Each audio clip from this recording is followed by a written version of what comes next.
Oke guys, jumpa lagi di channel Uncle Sam. Kali ini Uncle nak kongsi pembajaan yang betul pada pokok petai guys.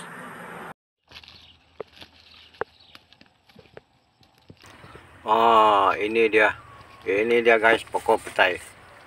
Tapi sebelum kita letak baja, kita kena bersihkan dulu lah guys. Ini sejak lepas banjir ni belum lagi dibersihkan. Boleh tahan juga rumput dia nih guys. Pelan-pelan lah kita kayu guys. Pelan-pelan kita bersihkan dia sebelum kita letakkan baja dia guys. Ini kena hati-hati nih guys. Ini kena pakai sarung tangan nih. Kalau tidak rumput nih memang boleh melukakan tangan. Rumput yang panjang nih guys, rumput yang tajam nih, 3 segi tajam nih. Ini kena hati-hatilah.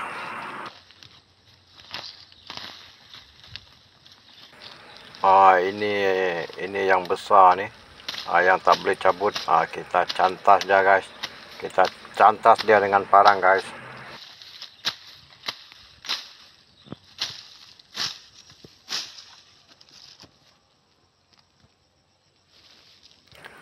Wow, ini nanti guys, kalau dia sudah kena baja, boleh tengoklah daun dia akan hijau berkilat-kilat guys.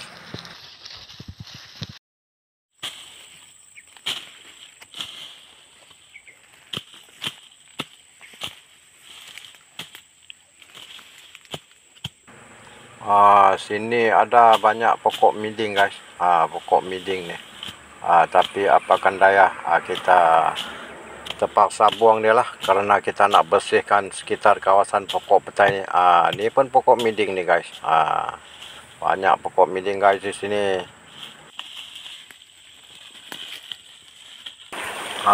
Mana-mana yang kita boleh cabut dengan tangan, kita cabut dengan tangan lah guys, supaya dia keluar dengan akar-akar sekali. Supaya dia nanti lambat sikit lah kalau dia nak tumbuh balik pun.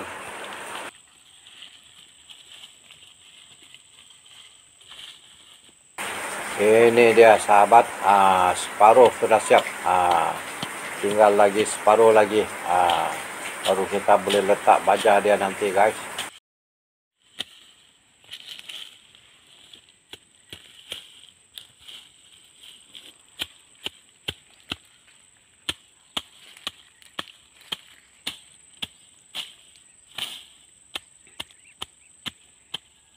Baja dia kita tidak tabur di atas sahabat.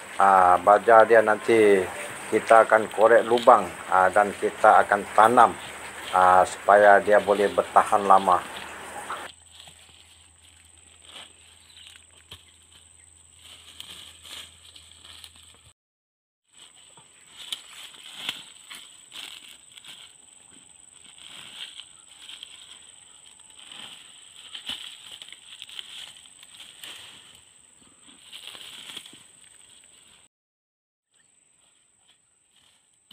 Sekejap saya bawa ini siap-siap.